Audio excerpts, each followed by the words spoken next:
சஷ்டி கவசத்துல ஒரு வரி வருது, ஒரு நாள் 36 கொண்டு.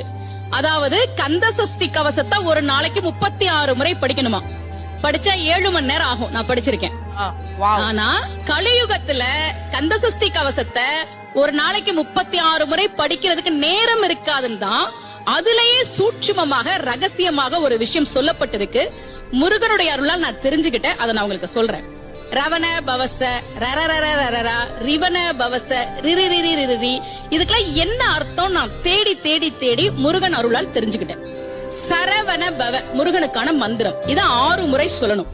இப்ப சாவ தூக்கி பின்னாடி போட்டீங்கன்னா ரவண பவச, அத 6 முறை சொல்லணும். இப்ப ராவ தூக்கி பின்னாடி போட்டா வனப வசர, வாவ தூக்கி பின்னாடி போட்டா நபவ சரவ, இப்ப நாவ தூக்கி பின்னாடி போட்டா பவ சரவண, பாவ தூக்கி பின்னாடி போட்டா வசர வனப. ஒன்னொன்னையும் 6 முறை சொன்னா 6 × 6 36 வரும். இப்படி சொன்னால் 5 நிமிஷத்துல சொல்லிடலாம். கந்த சஷ்டி கவசத்தை 36 முறை சொன்ன பலன் கிடைக்கும்.